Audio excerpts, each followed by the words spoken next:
Hey everybody, how's it going? Thanks for joining me this afternoon. I've got a great stream with a great guest that I think you're really going to enjoy.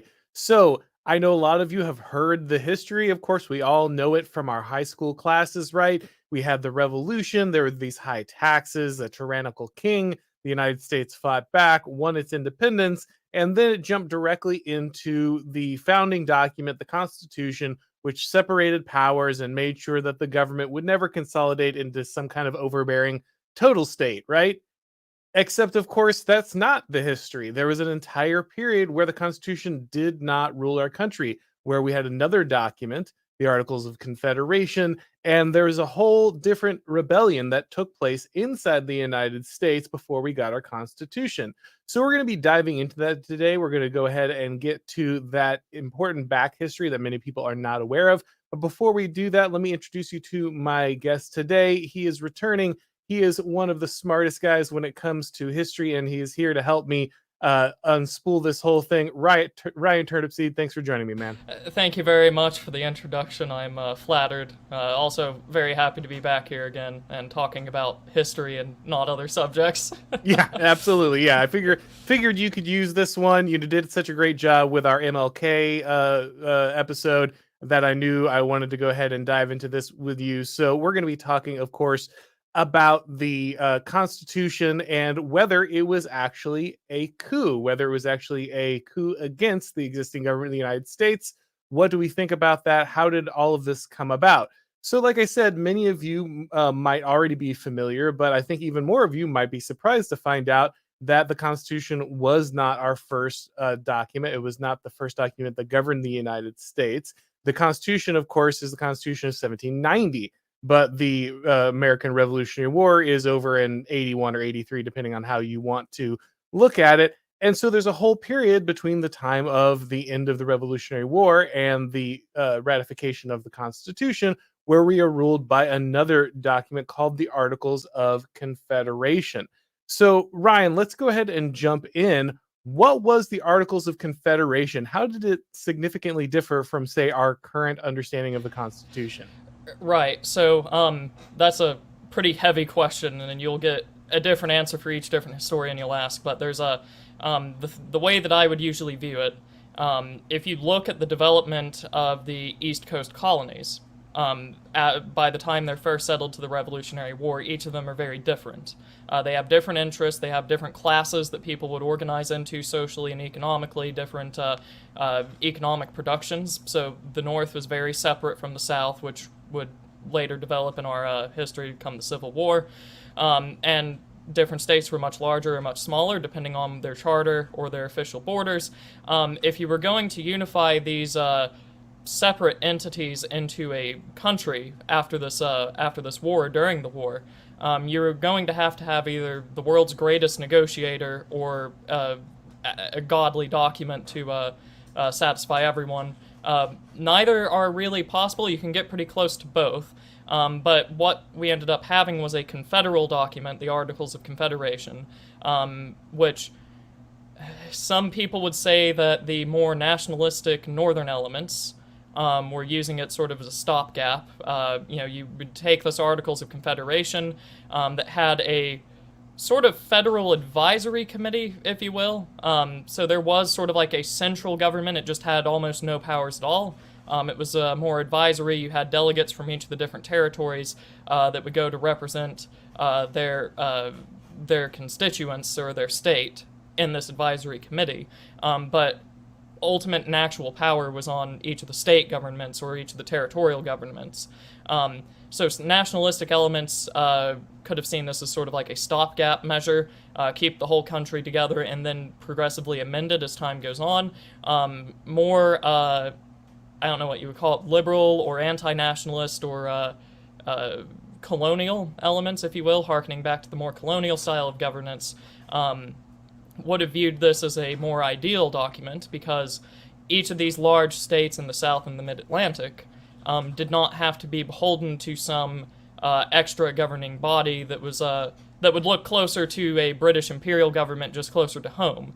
Virginia could do its own thing inside Virginia without having to take into account Massachusetts or any of the other northern, more nationalistic states. So that's one way to look at it.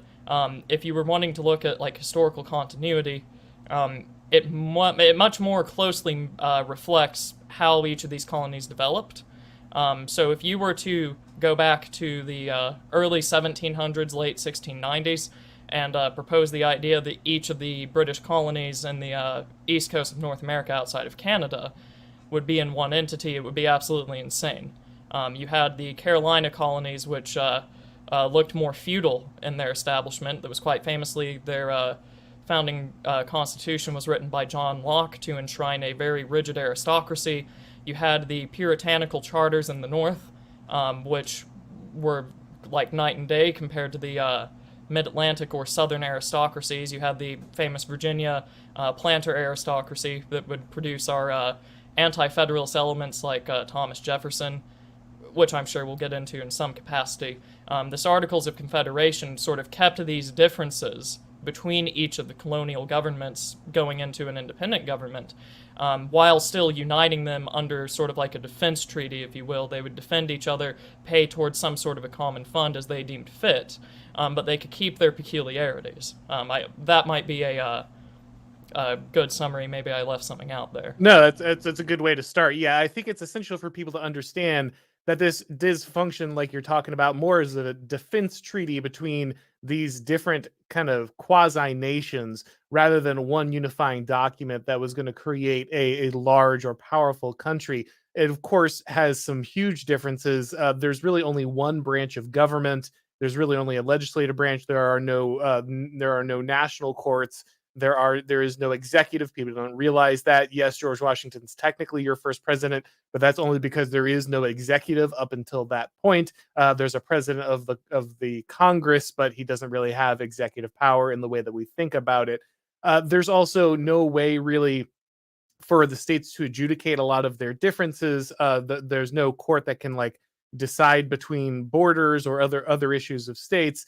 There's no agreement that requires states to kind of treat each other's citizens really as even part of the same country. You could put certain taxes and restrictions on travelers from other states into your state. So if someone from Virginia wanted to go into Massachusetts and sell something, they could actually put specific restrictions on them as if they were some kind of foreign entity, trying to do trade with them. And so when we're looking at the Articles of Confederation, it is a very loose confederation. Really, it is a very loose joining of these different states, basically different countries, under kind of this mutual defense treaty, rather than some kind of unified country with a particular identity, a particular purpose. And so the United States was always kind of originally conceived in this way. That has a lot of advantages to some people today. They think of that, okay, that's awesome that all these states got to do this. They didn't have an overbearing government, but also left certain things lacking. For instance, the government could technically raise an army, but it didn't really have a funding mechanism for that army. It didn't have the ability to collect taxes. It also didn't have the ability to print money on a national scale. And so that meant that the United States could not pay its collective debts for the war against Britain. Instead, they had to kind of break those debts across all these different states. Each state was responsible for a portion of the war debt. And that's kind of where we start running into Shays Rebellion, right? That these states become desperate to pay off much of this war debt. And many of these states, Massachusetts is the one we'll be focusing on because this is where the action took place. But they start levying excessive taxes against their population, in some cases way more than they ever paid under the British. So I saw some estimates between 3 and 5 times more taxes to the state government to pay off this war debt than they did to the British government to pay off the debt for the French and Indian War. Right, and so that's one of the historical ironies which was not lost on the colonists. As we mentioned, there was a very famous rebellion that we'll be diving into. Another very pertinent factor was that there was a what modern historiography would call a depression, basically immediately after the war, 1780, where you had some very questionable monetary policies coming from the Bank of North America, if I recall correctly, which they were trying to garner legitimacy. They employed people like Thomas Paine and all these other types that we would know now and that a lot of the colonists knew, to support a inflationary monetary regime. Most people with sound economics would know that if you have an inflationary regime, it is not going to treat your farmers, your planters, your artisans well. The people sort of on the lower end, they're the last people that get this new money. They are going to get the worst, the short end of the stick. The people that get the money first, like the industrialists, whatever cronies were tied to the Bank of North America, were going to get it first. They're going to be better off. And this really sort of outlines that you have two power classes that have arisen in this post-revolutionary government or collection of states. You had planters, artisans, farmers, these I don't want to say lower class people because that implies a sort of hierarchy here, but the you'll see when the contrast comes in, because you have the other class, which would be the more northern sort of statesmen and politicians, industrialists, merchants, that would tend to comprise a more nationalistic faction for various different reasons, which you can kind of see why you would want to rank them higher class and lower class. So with this nationalist faction that was arising immediately after the war stopped, industrialists did not like the fact that for each of the different governments, you could have a different regulation on commerce, a different currency to exchange. You would have to lobby for different protections from those governments for your industry. It would be much more convenient, much more profitable for these specific and established industries if there was just one trade zone comprising all of the colonies, with one tariff to protect them, one government to lobby for their protections. And these industrialists would be in league with the statesmen and politicians of the North, which we mentioned earlier, tended to be from more smaller nationalistic states, which favored a stronger centralized government as opposed to the more southern and mid-Atlantic anti-federalist states. Also had a very good relationship with the pulpits, the pastors that spanned the nation, and the media organizations, the newspapers, tended to be more nationalistic. So these are your two classes that really start to divide themselves after this depression because of all the different policies that impacted them differently. One was sort of being hurt for the benefit of the other, which would lead us very neatly into a reaction to all of this in the form of the Shaysites. Yeah, so we're really, like you're saying, we're seeing the emergence of kind of this divide that will lead us through the Civil War and basically up to today, which is this divide between the urban and the rural, right? We have the ports, we have the warehouses, we have the merchant class, we have those who make their money in the cities and off of industry, and they want to see a unification. They want to see a uniformity because this allows for increases of trade. If this sounds familiar because you've been listening to my managerial elite theory videos, that's because this is a function of capital as well, as much as that's going to make some people angry. And so this is the centralization and the unification, the standardization benefits a particular class, a particular region, a particular economic interests of people who live in these urban areas.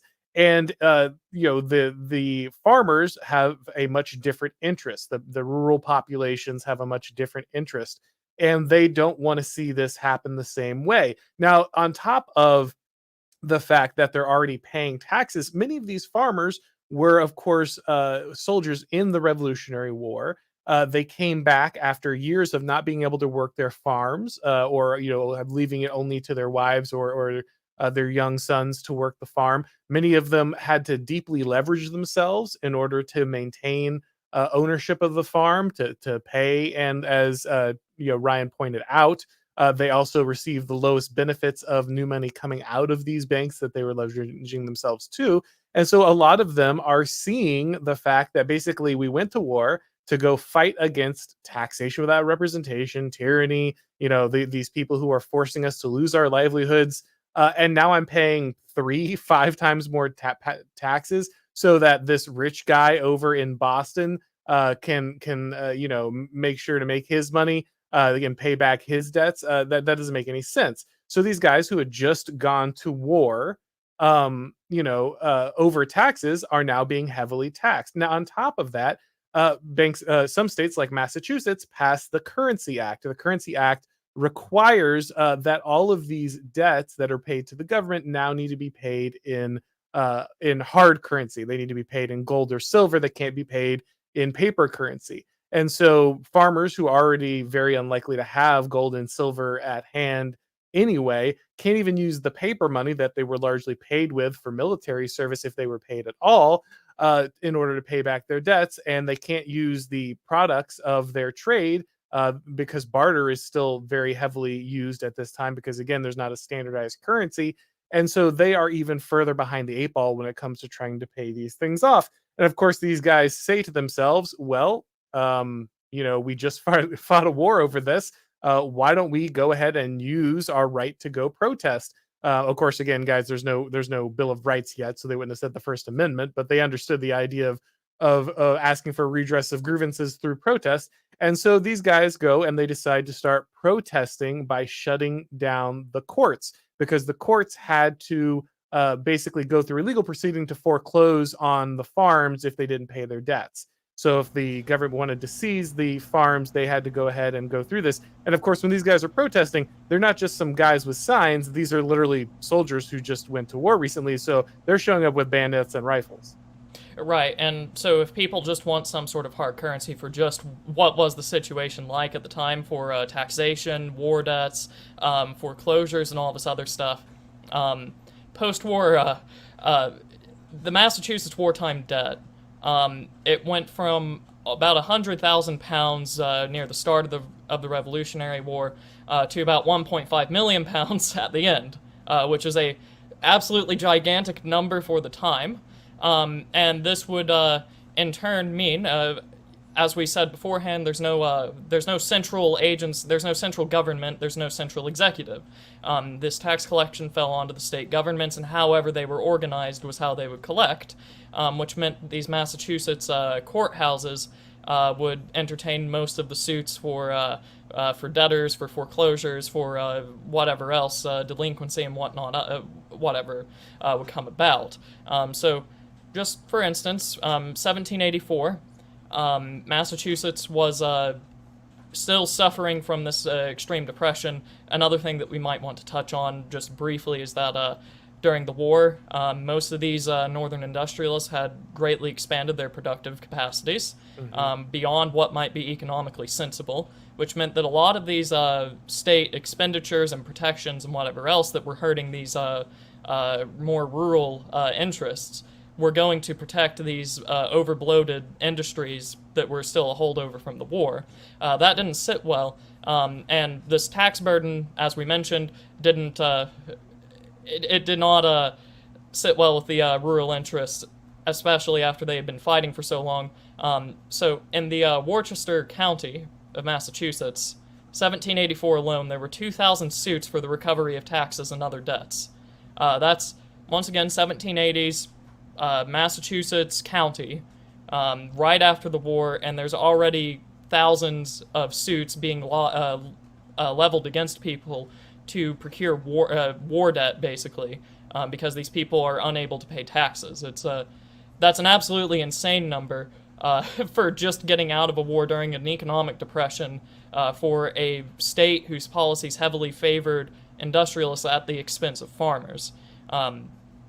You can't really govern like that, regardless of how strong you think you are, because that's a great erosion of a legitimacy, which every state, every social organization relies upon in order to govern effectively. If you do not have legitimacy, you will get people rebelling against you, which leads to that protest that you were talking about, mostly from the western parts of Massachusetts, the places where you would have most of these suits for the recovery of taxes and other debts. Where the farmers were in this nationalistic industrial state. There are still half of it which is rural and is not at the benefit of any of these policies. Now, the government obviously is getting scared here. They're not sure where this is going to go, but they know this is probably not a great thing. But funny enough, we have some disagreements here. So one founding father, Thomas Jefferson, hears about this. He's in France at the time, and he writes a letter, kind of musing about the fact that there's a rebellion inside the United States, and many people don't realize it. But this is where his quote about the tree of liberty from time to time needs to be watered, with the blood of patriots. That's tyrants and patriots. Like that. This is where that quote comes from. That quote is not about the Revolutionary War. That quote is actually about Shays Rebellion. And so, in many ways, Jefferson, who himself is going to end up being an anti-federalist and feels himself to be like an aristocrat from the South and from kind of representing the rural interests, sees this as a positive thing. But then you have guys like Sam Adams, who actually vehemently oppose this rebellion, who want to see it shut down as quickly as possible. Sam Adams we'll talk a little bit more eventually about how kind of extreme he gets with his demands about this. But he's one of the voices that ends up pushing for a couple of different acts, including something called the Riot Act. So when people say "read you the Riot Act," that's where they're going to. And the Riot Act basically said that anybody who didn't immediately disperse at one of these protests could be jailed for a year, could be lashed. I think it's like 30 plus times, and every 3 months. So you wouldn't just get lashed the first time before you went to jail. You get lashed every 3 months while you're in custody. And also, all of your property was forfeit. So these guys who had just fought this Revolutionary War against taxes were now learning that if they even go and stand on the steps of the courthouse and refuse to move, then they can be locked in jail for a year, lose all of their property, and be lashed. They also passed a law saying you couldn't have more than 12 men who were armed together, that was considered a posse. And eventually, they even went so far as to suspend habeas corpus, which is, of course, the favorite tool of any government that's just about to give you the old railroad. Right, exactly. And you can kind of... So we have all that. It might sound familiar for people that are familiar with the war between the states, or maybe even some modern times, just with less direct means. But I think a good contrast here to see who's really upholding how the country is supposed to be ran would be looking at what do these Western Massachusetts protesters want. Well, they were basically asking the state government of Massachusetts for an exemption of private property of these people if they are arrested, so they don't want their assets liquidated without their consent. Something that was very heavily used by the anti-federalists, particularly Thomas Jefferson, would be consent in this new legal philosophy that developed here. This was a very consistent demand from these people in Western Massachusetts, I would say. And then, moreover, they also were protesting the assumption of more debt upon Massachusetts. Not because they didn't think that debt shouldn't be paid off, but because, as we already discussed, Massachusetts had a absolutely insane amount of debt, and the burden was only falling upon these farmers.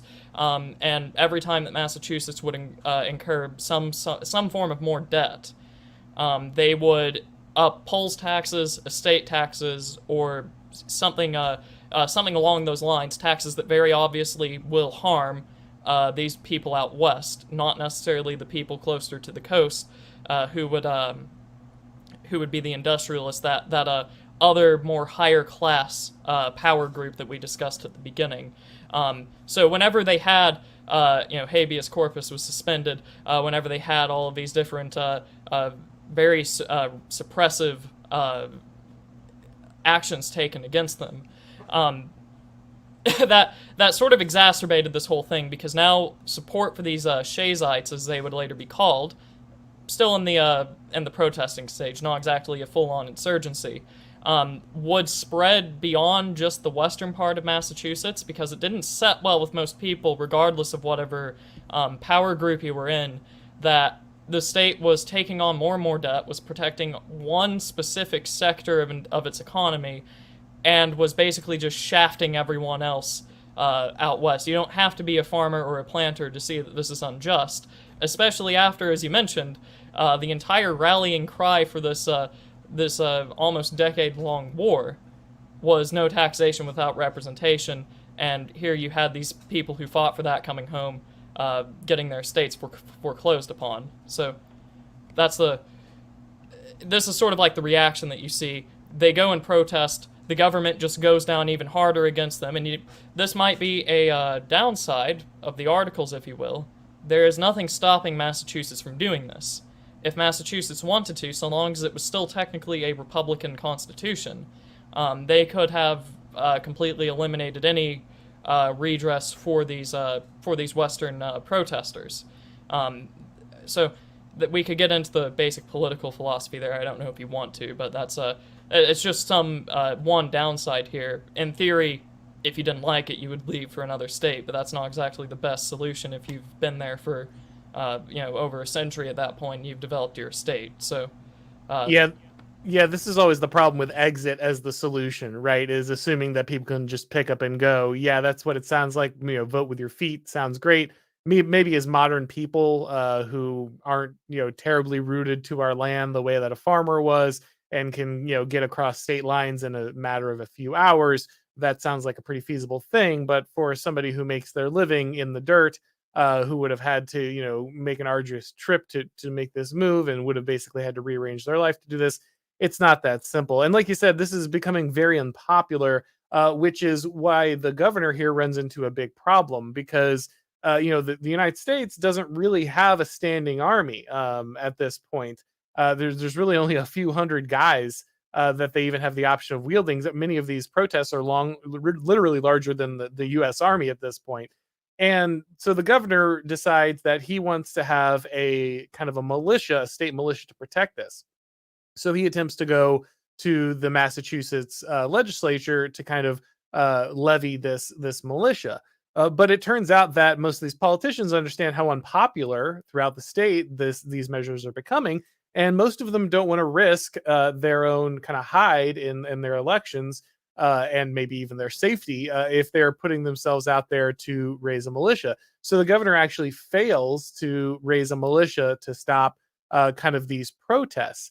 And so he decides that instead he's going to try to create a private army. He's basically going to create a mercenary force to go after these guys. And so he puts some of his own money down and starts raising money from the business community, from the East Coasters, from the Bostonites, from the industrialists and the dock guys and things, to go ahead and start raising money to kind of send a force after these guys. The government is aware that there is an armory in Springfield. There's a government armory in Springfield, and that if these guys kind of organize and go after that armory, then they could have a much bigger kind of problem on their hands.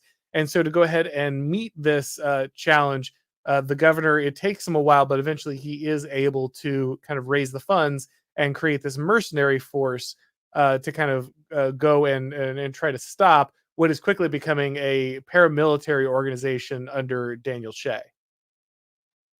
Right, exactly. And it might also be worth noting around this time, you mentioned that they couldn't raise an army to actually defend against anything that was going to happen here. So the Massachusetts government basically just says, all right, we're just going to close the courts to make sure this can't exacerbate any harder. Right. Which sounds like it might be a win for these people if they're being foreclosed upon by the courts, but in actuality, all that means is that now everything's just in limbo. Whatever has happened has still happened. It could happen again at any point in time whenever these courts are restored come the deadline. It's just really what it was a way to get Massachusetts officials, bureaucrats, and judges and whatever else out of the courts, so that there wouldn't be any sort of an altercation there as this militia force formulates, actually solidifies itself.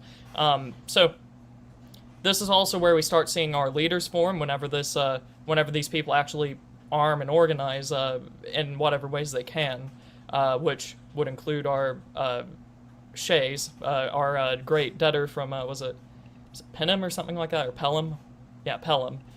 So a debtor himself, a veteran from the Revolutionary War, two things that really should not have happened, and most people could see this, which is why this is growing increasingly unpopular. It's a very similar sentiment that you could find today whenever you see a bunch of people come back from wars, whatever they may be, and you learn later that they have a suicide epidemic, they have an opioid epidemic, and whatever else. It's not a very popular look for the governments of these places where they're happening. Very similar sentiments, except even worse, because this is the Revolutionary War. Everyone knew somebody that fought, died, and was injured, mutilated, or whatever else. So imagine your modern sentiments surrounding veterans and their plights times 10. This is what's happening to the Massachusetts state government. So they lock down the courts.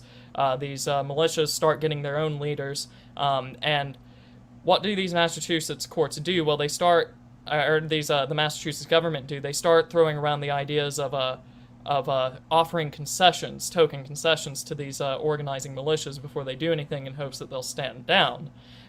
So I believe one of the measures that was taken was that taxes and debts could no longer had to be paid in specie.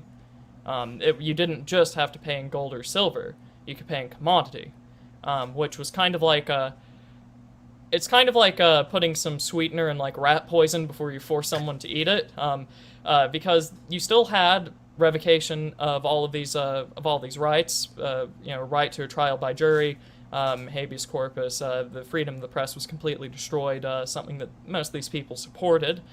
You had all of these suits that were still up against them, that could be brought against them at any time, so most of them weren't entirely sure that they could fund their debts by just commodity.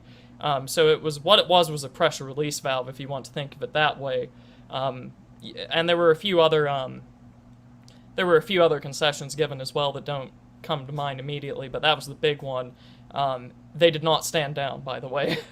Yeah, Shay ends up sending a letter with some of the demands of the rebels. I think it's actually like one of the few primary sources we have from Shay.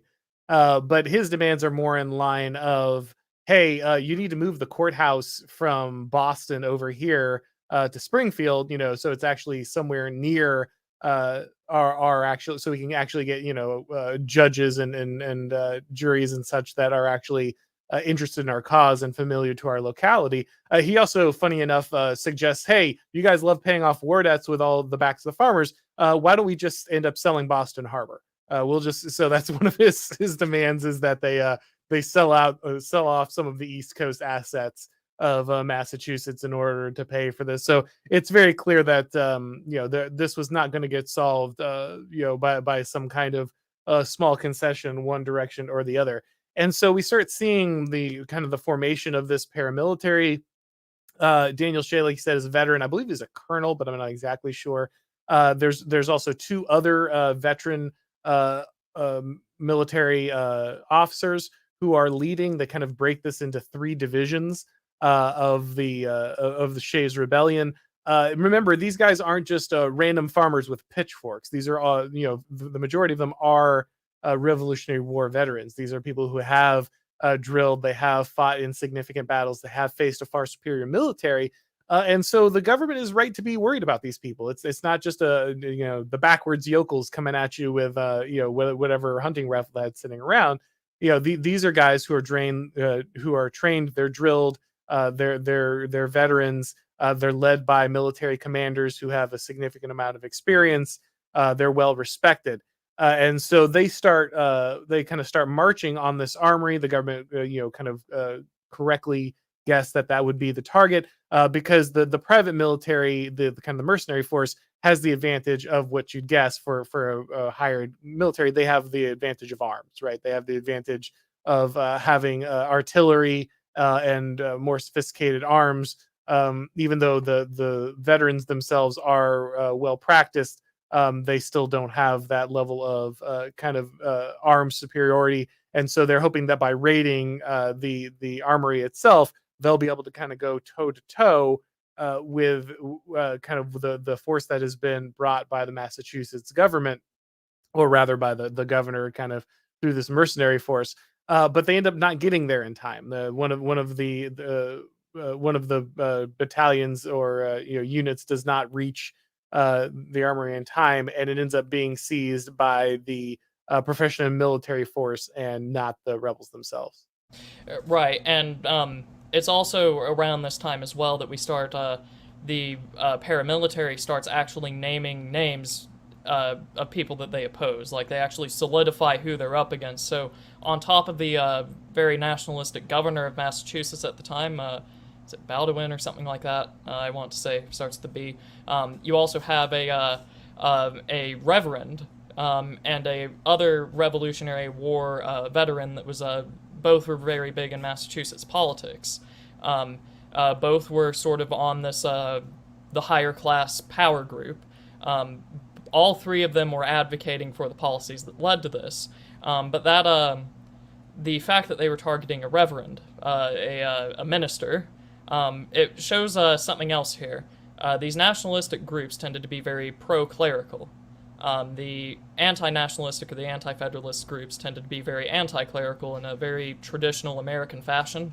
If you look at America compared to other European countries, if you were to compare them to the founding stocks, America tends to be much more anti-clerical. They tend to have a very inherent distrust to invested authority given to clergy. And this is going to rear here, and it's also going to be sort of a foreshadowing to the later document, the Constitution, due to the extreme clerical influence that you will see given to it. But that's just a little bit of a connection there for the future. Whenever you look at the fact that these people are trying to seize an armory and stage an actual uprising, you start to see rhetoric being passed around from the media that was associated with the Massachusetts state government faction, who are tell me if you've ever heard this one before. They're claiming that any sort of action taken against the Massachusetts state government is a foreign provocation. Particularly, the British government was inciting this evil rebellion against the legitimacy of the Massachusetts state government. Not Russia this time. No Russian threat. No Rousseau. But yeah.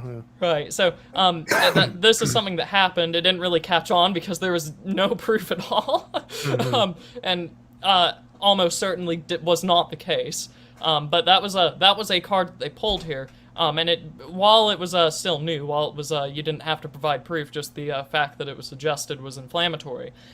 It caught on with the more nationalistic elements, who, a way that most history classes will teach these two factions, the anti-federalists and the federalists, the nationalist businessmen versus the planters, is that the northern nationalist businessmen tended to be very Anglophile.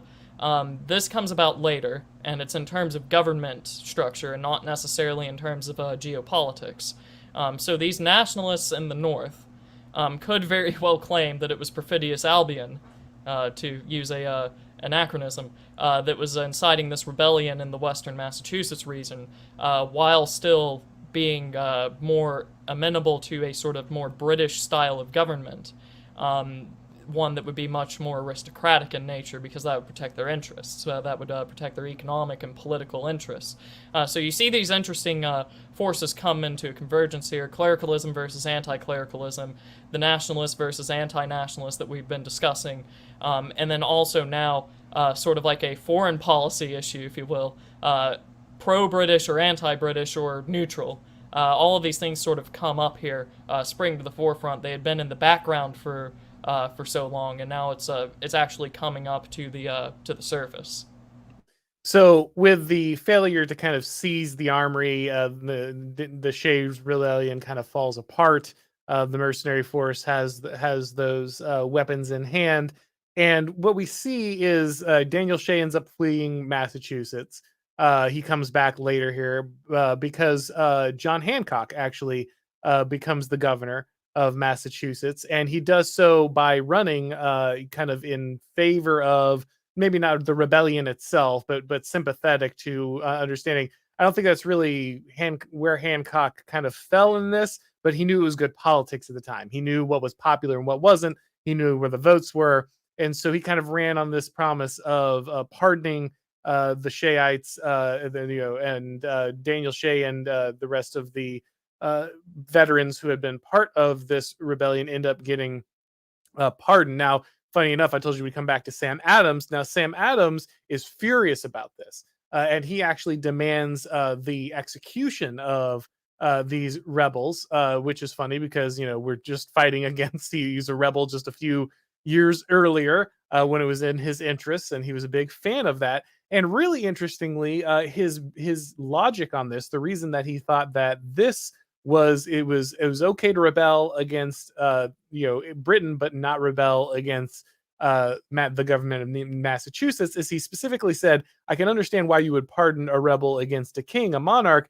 but anyone who rebels against the will of the people, the republic, that's inexcusable, and that should lead to death. So we see early on the idea that democracy, the voice of the people, the republic, allows for a viciousness, actually, and a violence, and a removal of rights in a way that the monarchy does not. And so very, very interesting early on that our sacred democracy was actually invoked by people like Sam Adams to justify kind of a harsher crackdown against the rebels in the first place.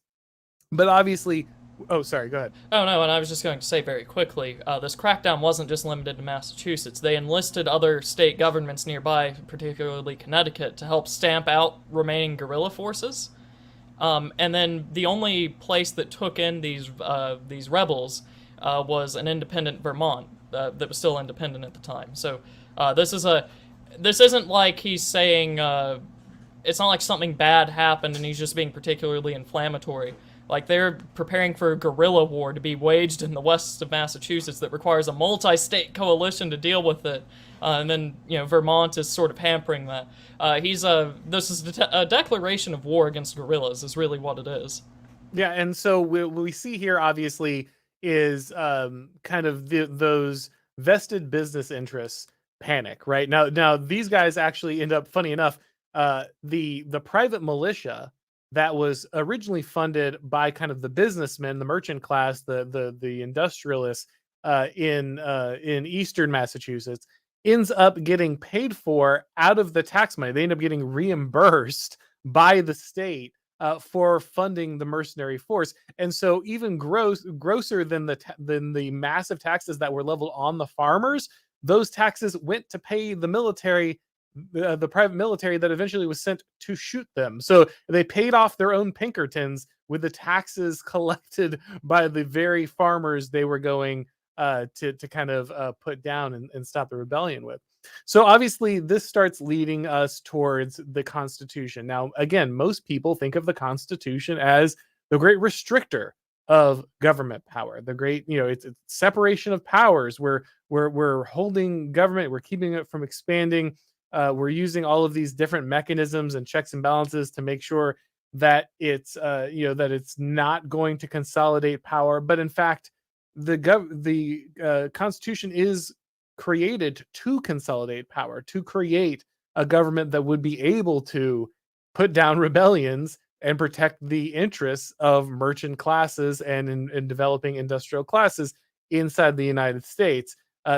Far from being a restriction of power, it's actually a consolidation after the Articles of Confederation prove that it won't allow the elites to easily put down these kind of armed rebellions. Right, and the mere centralization of an authority across all of these different states benefited each of those high-class interests that we talked about at the beginning. The businessmen now have their potential, if this works, now have their one economic zone, one place to lobby. They can have free interstate commerce, one wall of tariffs around the whole country. They can expand to whatever state they want to if this works. That's the businessmen. The statesmen and the politicians now have a stronger authority with which they can solidify their power in the government, something that didn't really exist under the Articles. Under the Articles, you only had your state government out of the multiple state governments that existed. The clerics and the media. We'll start with the clerics first. Something that people don't understand because of the way that the doctrine of separation of church and state under the Constitution has been corrupted in the modern day, particularly with its incorporation, with the incorporation doctrine that came about during the Civil Rights era. Most people would find the idea that state governments in the United States had an established religion. Most people would find that absolutely insane, almost unthinkable, but this is what existed in particularly the North and parts of the Mid-Atlantic. You had state churches that could exercise political authority officially. If you are, say, a Baptist from Rhode Island, having one central body of government that could potentially hamper these religious restrictions on the local level would be very beneficial to you, because you could go into that state and start whatever ministry you want to, flee to that state if you needed to, whatever else. You could also circumvent Anglican regulations in the Mid-Atlantic and the South if you were a Puritan or whatever else. So, and then the media, the newspapers. They wouldn't have to deal with multiple regulations and strong powers on each local level potentially trying to go against them, something that happened quite often in the colonies and then the Confederal United States. You would instead have a federal government under a constitutional authority, if it works, that could protect them and that they could control. Something that you particularly and a bunch of our friends Auron would mention is that the media has a lot of influence over government. This is still true in the 1700s, just maybe to a slightly lesser extent than now that it's inescapable. Newspapers were a very, very big thing back then. So these media men saw a lot of great opportunity for especially exercising and developing power if you centralized authority. So it doesn't matter necessarily what the specifics are, just so long as each of these groups get a central authority that can knock down these state governments in some way, a much more stronger and centralized power, they get what they want. And then conversely, each of the lower class, the second category of power, the planters, the artisans, the peasant farmer, and whatever else, would be harmed by this centralization of power for reasons that you can probably surmise. So when we see this big debate coming together, right, a lot of us, again, hear this story about the Federalists and the anti-federalists and kind of the arguments between them. And it's, a lot of people understand that we have these Federalist papers where, Madison, Hamilton, and Jay, they write these letters and they make these arguments about, why we need to adopt the Constitution, all these things.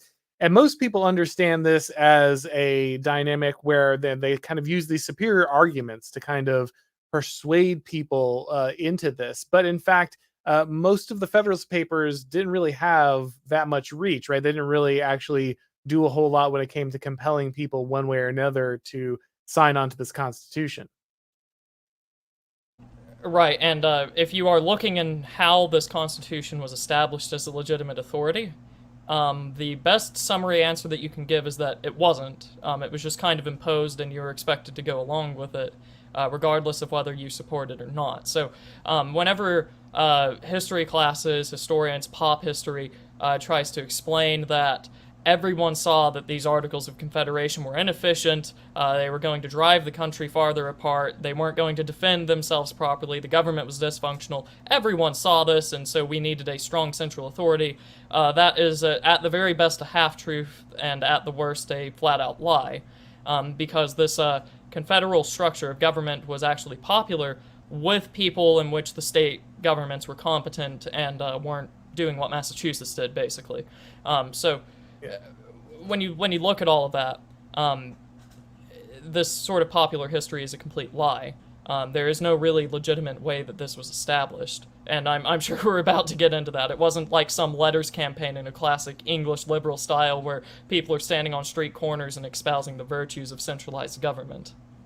Yeah, I mean, I believe under the Articles of Confederation, you needed a supermajority to do basically anything, and you needed a unanimous vote to actually, change the articles into anything else. Of course, that's not what happened at all. And so, actually, to this day, funny side thing: if you hear people who go through the sovereign citizen movement, who talk, they're the ones who are like, you can't actually, pull me over and give me a speeding ticket because I'm a sovereign citizen, and they start quoting stuff. They're referencing the fact that the Articles of Confederation were never legally abandoned. They were so they see themselves as still being governed by the Articles of Confederation, which are the true, still legitimate Constitution of the United States, and not the usurpation that was the 1790 Constitution. Obviously, that never stops anything. That doesn't help them at all. But they usually end up just getting beaten up by the cops. But it is always funny. If you're wondering where they got that idea, it's because they believe that the Constitution is entirely invalid and that they're referencing the fact that they still live under the Articles of Confederation. But yeah, I mean, I guess we could get into the Constitution itself. I wasn't going to spend too much time on that, other than kind of giving the backstory of that. The main thing I wanted to kind of get to is the Constitution then brings us into a situation where the government immediately uses its power to stop a rebellion in the Whiskey Rebellion, right? So the very power that they had wanted to acquire, they kind of immediately apply when it comes to the Whiskey Rebellion. Right, and this is the only things I really have to add on the Constitution itself, besides what you just mentioned, where before it was ratified, they used the Constitution's method of ratification to make it the legitimate authority. They just ignored the Articles of Confederation altogether. That's what always gets me with staunch constitutionalists trying to pretend like this was a very judicial and natural evolution of common law and whatever else. It's not.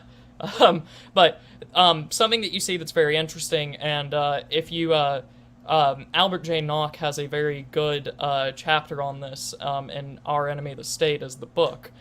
Basically, after a little while of going through what we've just discussed through his own lens, he talks about the different positions in the new the new federal government, and how they relate to the convention. Because once again, this convention was not official. If it was any other country, the Americans would look at this as a coup d'état, is the best way that I can put this.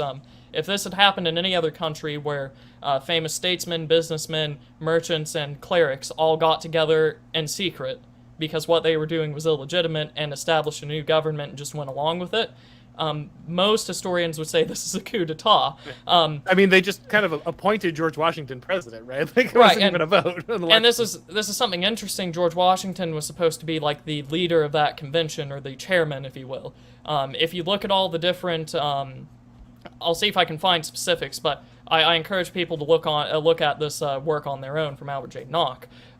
Basically, all major positions in the new government came from delegates at this constitutional convention.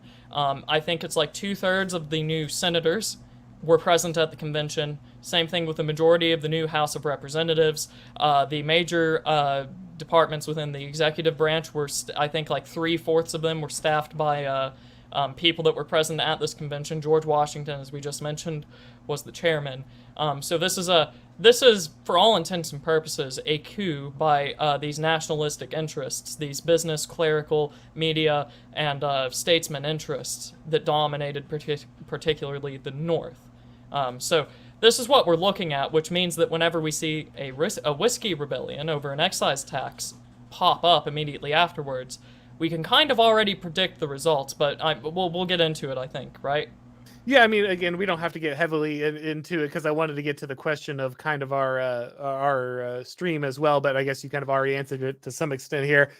Sorry, I didn't mean to jump the gun. It's fine. But eye on the ball, that's important. But yeah, I just wanted to kind of point out that the Whiskey Rebellion happens after this. Again, kind of the ability of the central government, particularly now, the new federal government, and its kind of more business, industrialist, urban interests, able to kind of extract a large amount of funding from rural people who tended to kind of either consolidate their extra crop into whiskey, or move rum production up from other areas. And so this ends up being something that is immediately in the favor of the North, immediately in favor of the urban elite, immediately in favor of the very people who just wrote this coup that is now imposing a new tax to kind of farm these people who they kind of just hoodwinked out of the Articles of Confederation. But they have successfully centralized enough power for George Washington to personally lead a force out and kind of put down the Whiskey Rebellion before anything significant comes of it. Right, exactly. And this sort of crackdown after the centralization, just to quickly go over this so that we can get to the question that we were discussing, you can also see this hasty and almost malicious centralization with the passage of the Bill of Rights, because they were sort of promised at the convention to get some states to go along with it. And the major nationalistic or federalist proponents were just hoping it would quietly be forgotten. The reason that they were so quickly passed wasn't necessarily because of some strong commitment to ideals by the Federalists in the pursuit of limited governmental authority and restraint upon its powers, though that could definitely be there. You also saw them try to force all these amendments to the new Constitution through, so that there was not a development of people questioning the authority and legitimacy of the Constitution and trying to change it further. So whenever you see amendments 1 through 10 just get passed almost at lightning speed, it's not because everyone just agreed this is a great idea. In fact, most nationalistic elements didn't like the fact that there is a Bill of Rights. It was a concession that they gave, and they're passing it quickly to make sure that these anti-federalist forces, one, get satiated to the point where they don't care anymore, and two, don't question the very structure of what they're working with here. Yeah, you've already invested yourself in the process, right? So Right. you've already, and once you've already done, well, look, you already got these things. It works. You made this happen. Don't you want to see these things through? And now that you're part of this, you've basically already conceded the legitimacy of the process, and now you're just dickering over the details. Right, and there's no room for them to start saying, well, if we need these Bill of Rights, why wasn't it just in the first document or anything else? Because all their demands are nominally being met, at least as they were interpreted by the nationalistic faction. So it's a very the Whiskey Rebellion combined with the Bill of Rights that were quickly added on. It really just kind of shows how expert this constitutional adoption was. There have been many governments in the Americas that tried to do something similar and dissolved almost immediately or descended into some sort of chaos. This was a very expertly done centralization of power.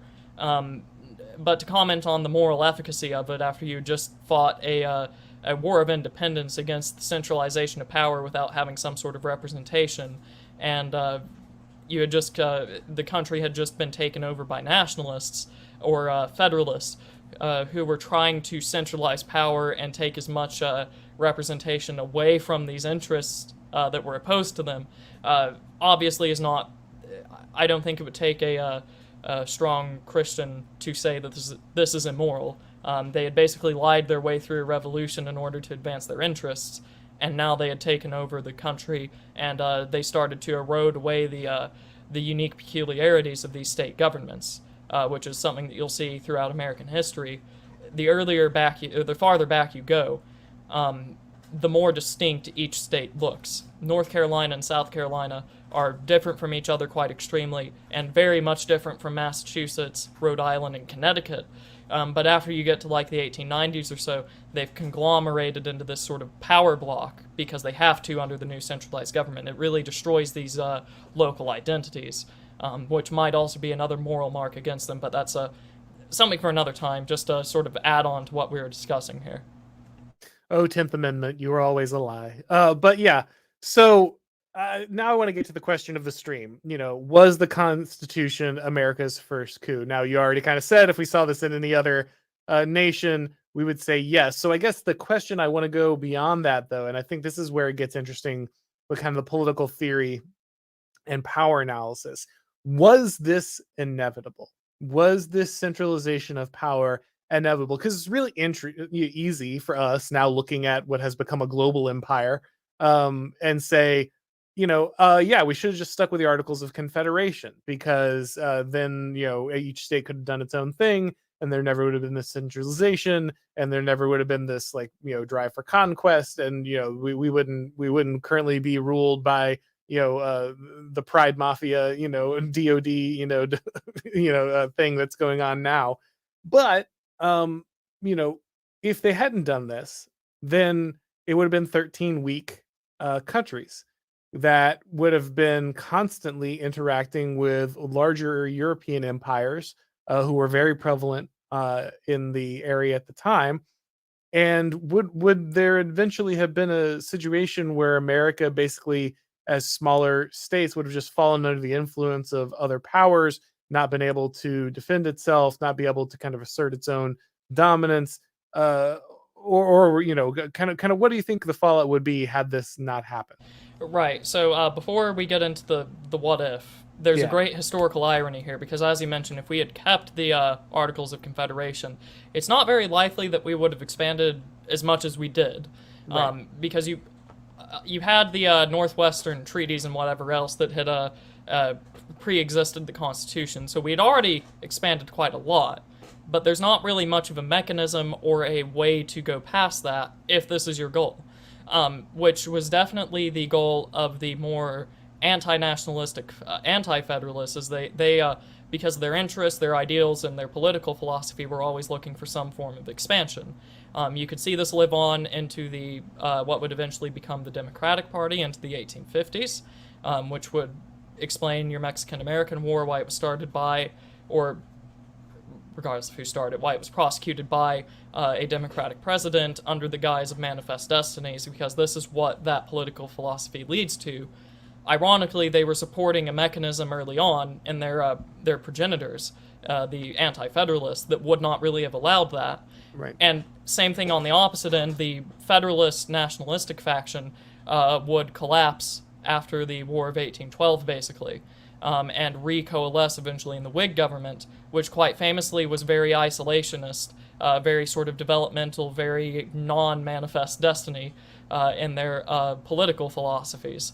So these people that wanted a stronger state government, which would allow for this expansion by the more anti-nationalistic, anti-federalist elements, they both were kind of supporting the opposite mechanism to achieve what they wanted, just purely from a power analysis. Now, if you were to have kept the Articles of Confederation, we have seen weaker confederacies survive in more dangerous geopolitical positions. The Swiss Confederation is quite honestly a miracle, in the same way that the formation of Germany as a unified entity is a miracle on the historical scale. And it's mostly due to the fact that these private mercenary armies that, as we just discussed, even some of the state governments would use to put down their dissenters, tended to be much more professional, much more well-equipped, much better than any sort of centralized army was at the time. And this could only really be argued to be reversed by the Napoleonic Wars, which was still just a European phenomenon for the vast majority of it. I would say, therefore, that the Articles of Confederation would have survived. It would just probably be a much smaller country with much less influence, definitely with much less geopolitical influence. I would also say that on the local scale, you would probably be dealing with a much more divided country, given that it stays together. It could always just split apart after a while. That was one of the concerns. One of the concerns by the nationalistic faction was that it would the Union would just split apart. Provided it doesn't, it is very possible that you could see a much more tyrannical local level government from most of these state governments than we see today.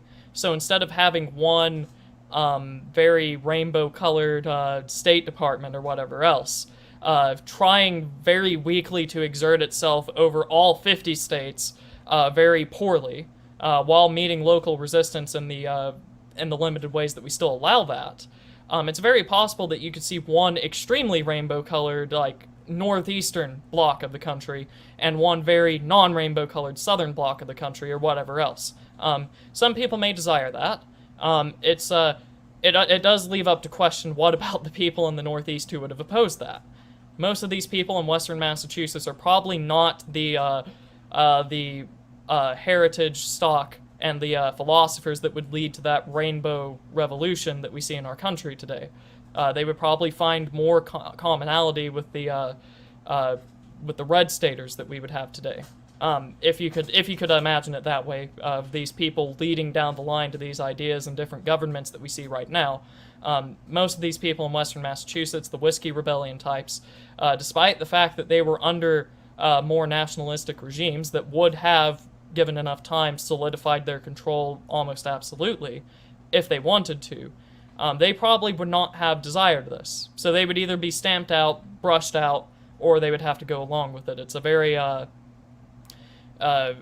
it's a bleak outlook for anyone that's stuck under these localized tyrannies.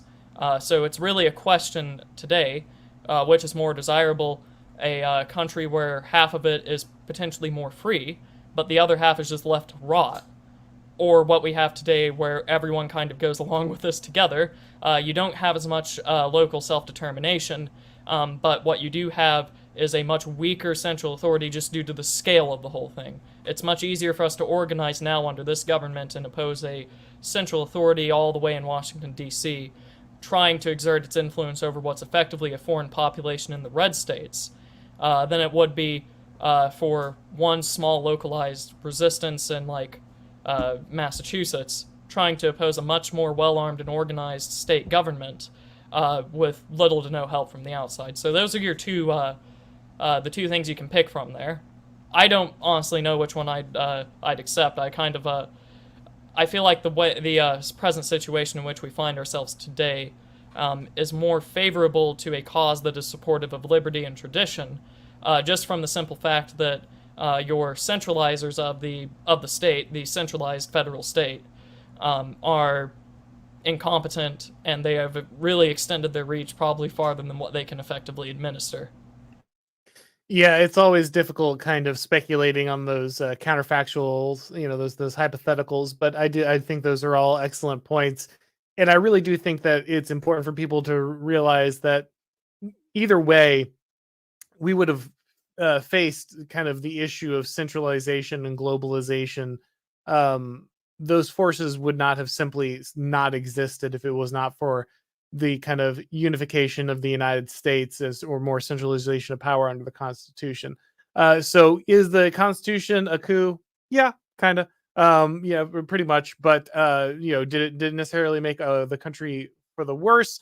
As Ryan pointed out, there are many ways it could have gone. Of course, all of that is speculation at this point. But it is a fun thing to kind of think about and to keep in mind as we kind of look at the situation that we have here.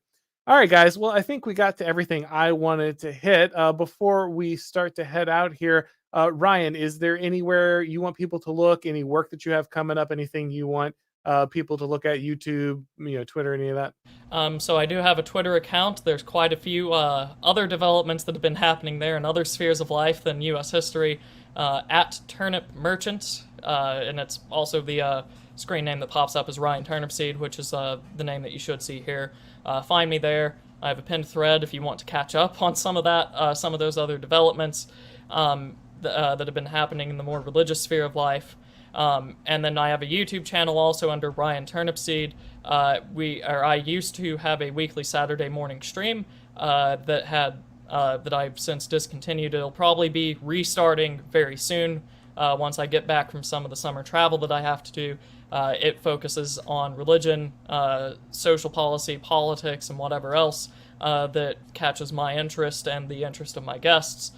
So you can go find that. There's a pretty good back catalog if you enjoyed kind of what Auron and I were discussing today, very much along those lines. And then another couple of things is that I have a couple of articles out on Mises.org and LRC, which you can find, which if you are interested in American history, my most recent article for Mises.org is on the myth of an isolationist foreign policy in the United States, detailing some of the forgotten interventions that we had before World War I and in the interwar period. So if you like looking at historical myths, trying to get American history straight from what actually happened, I have a couple of articles over there now, which you can by all means go and read. And I believe that's all that I have at this point in time. Well, Ryan's also a member of the Old Glory Club. Right.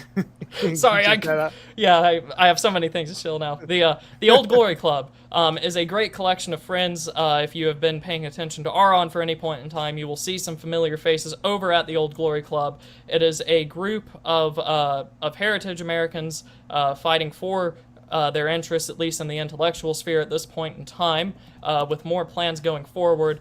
There is a great catalog at oldgloryclub.substack.com, and you can find everything there from the chronicling forgotten history of the United States, just for the sake of chronicling it, to examining some of the great social issues that are present in our time, like the trans movement, like some of the issues facing veterans. You can find comments on the religion of anti-fascism that we have all had to face, from me, Charlemagne, if I remember correctly, also has an article on that over there. It's really just a great confederation of our good content producers over there. Thank you for remembering that. It would have completely slipped my mind. Would you say it's a confederation of articles? Yes, a confederation of articles. Perfect way to describe it. I just couldn't let that go. Sorry, I know it's terrible, but you can't set a pun up like that. There's just no other option once you lay it out there. All right, guys. Right. Well, we're going to go ahead and wrap this up. Of course, make sure you're checking out all of Ryan's work. And if this is your first time here, please make sure that you go ahead and subscribe. And if you'd like to get these broadcasts as podcasts, of course, you can go ahead and go to your favorite podcast platform and subscribe to the Auron MacIntyre Show. When you do, make sure that you go ahead and click on those ratings, leave a review. That really helps with all the algorithm magic. All right, guys, we're going to get going. But thanks, everybody, for coming by. And as always, I'll talk to you next time.